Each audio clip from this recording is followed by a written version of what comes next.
तर अनिल बोंडेंची भाजपनं पक्षातून हकालपट्टी करावी अशी मागणी विकास ठाकरेंनी केली आहे। संजय गायकवाड यांचं शिंदेंनी विधानसभेला तिकीट कापावं असंही त्यांनी म्हटलेलं आहे। अनिल बोंडे आणि संजय गायकवाड यांच्या विरोधात ठाकरे आता आक्रमक झाले। अनिल बोंडे आणि संजय गायकवाड यांचं राहुल गांधींबाबत वादग्रस्त वक्तव्य करण्यात आलं होतं आणि त्यानंतर विकास ठाकरे यांनी ही मागणी केली आहे।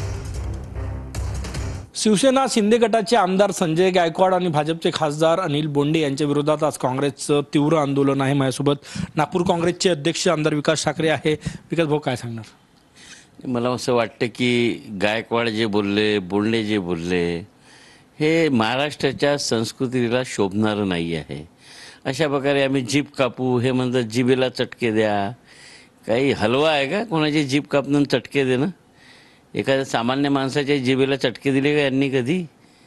आणि जीभ कापली का? काहीतरी उतरली जीभ, लावली टाळूला, काहीतरी बोलून आपली प्रसिद्धी घ्यायची आणि वातावरण खराब करायचं। मला वाटतं की निवडून दिलेल्या जनप्रतिनिधींनी जबाबदारीने बोलायला पाहिजे, मग तो कुठल्याही पक्षाचा असतो। तुम्ही असंच चिथावणीकारक निवडणुकीच्या तोंडावर दंगे भडकवणारे भाष्य कराल तर याच्यावर त्या पक्षातील लोकांनीही नियंत्रण ठेवायला पाहिजे। मला वाटतं अमित शाह आणि मोदीजी यांनी अशा आमदारांच्या तर तिकीटच कापल्या पाहिजे किंवा समज दिले। खरंच जर या देशात शांती ठेवायची असेल नरेंद्र मोदीजी आणि अमित शहांना, तर अशा भडकाऊ वक्तव्य करणाऱ्यांना त्यांनी आपल्या पक्षातूनच काढायला पाहिजे। आणि जेव्हा पक्षातून काढत नाही आणि त्यावर कोणती कारवाईसुद्धा होत नाही, तर मग त्यांचाच याला पाठिंबा आहे आणि त्यांच्या तोंडची भाषा हे बोलत आहे असं समजावं लागेल।